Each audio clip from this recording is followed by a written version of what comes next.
When you think of the Winter Olympics, what pops into your head?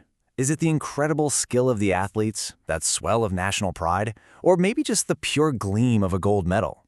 Well, turns out, behind that shiny surface, there's a whole century of drama, conflict, and some pretty wild controversies that have shaped the games just as much as any athlete ever has. Right? I mean, this question really gets to the heart of it, because from the moment the very first games kicked off, things have almost never been as smooth as a perfect sheet of ice. The real story of the Winter Olympics is just as much about the clashes happening off the snow as it is about the competition happening on it. And you know, the journey from these kind of simple, snow-covered slopes to the multi-billion-dollar spectacle we see today, well, it has been a wild one. It's filled with these incredible, and a lot of times totally untold stories of friction and, yeah, even outright scandal. So let's go all the way back to the beginning. The first era of the Winter Games, it had this kind of charming small-town feel, but it also came with some serious and at times pretty chaotic growing pains. I mean, the early games were hit with challenges right out of the gate. Take the 1928 games in St. Moritz. You won't believe this, but rising temperatures literally melted the ice, and they had to cancel the 10,000-meter speed skating race completely. And that's not even getting into the fact that global conflict twice brought the whole thing to a grinding halt. These first controversies were often about logistics or, big ideas.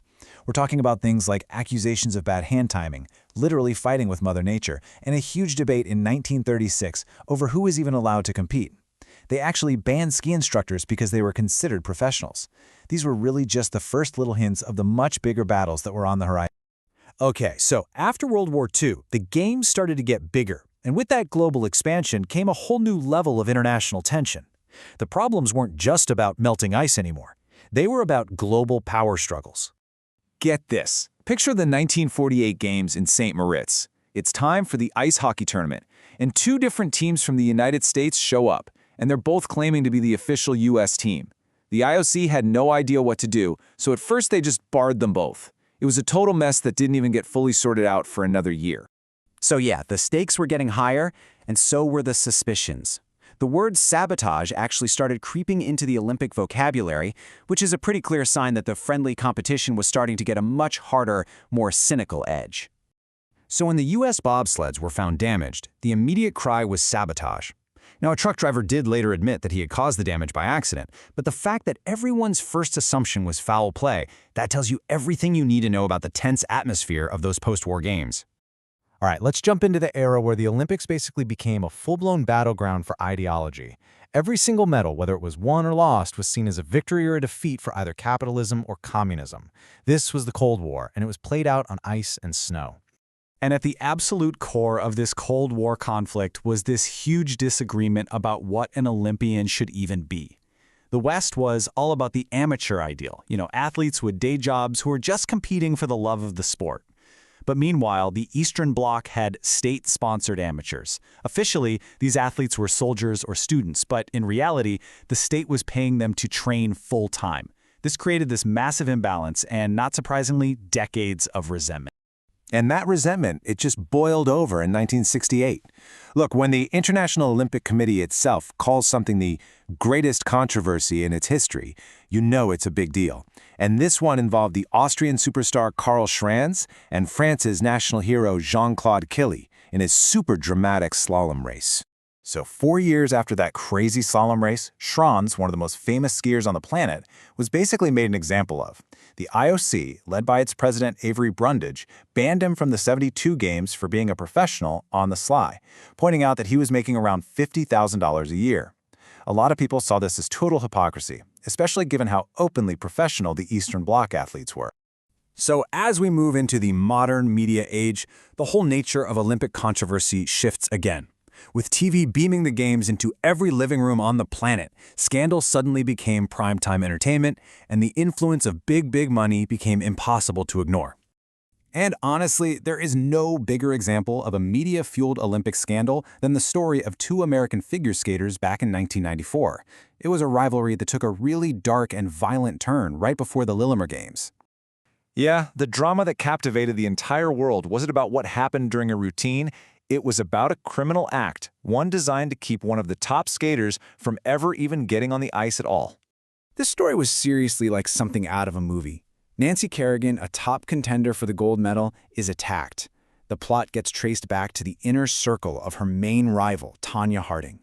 Then, in his unbelievable twist, both of them end up competing in the Olympics just weeks later, creating a media frenzy that the sport had never, ever seen before. Kerrigan ends up winning a heroic silver, while Harding was eventually banned from figure skating for life. It went way beyond sports and just became this massive cultural moment. And if the Kerrigan attack was all about drama on the ice, this next scandal was all about corruption behind the scenes. The committee that was bidding for the 2002 Salt Lake City Games got caught offering cash, lavish gifts, even college scholarships to IOC members to try and buy their votes. The fallout was just immense.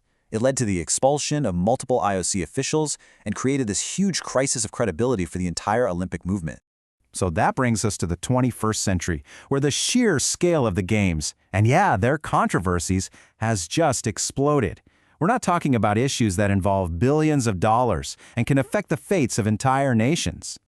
The cost of hosting the games has become absolutely astronomical. The 2014 Sochi Games, for example, came with a reported price tag of over $50 billion.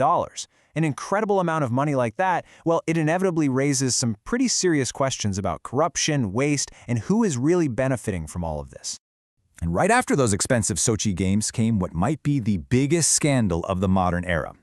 An investigation uncovered this massive, state-sponsored doping program in Russia that implicated more than 1,000 athletes across dozens of sports. The scale was just unprecedented, and it led to Russia being officially banned from the next few games. And the Games continue to be a political stage right up to this very day. For the 2022 Beijing Games, several major Western nations, including the US and the UK, staged what's called a diplomatic boycott. They sent their athletes, sure, but they didn't send any government officials. It was a protest against China's human rights record and a really powerful reminder that politics are never very far from the Olympic flame. So at the end of the day, we have to ask, right? From simple timing disputes and melting ice all the way to state-sponsored doping and geopolitical boycotts, the Winter Olympics have been shaped just as much by their controversies as by their champions. As we look to the future, the real question is whether that original Olympic spirit, that ideal of unity and fair play, can actually survive the immense pressures of our modern world.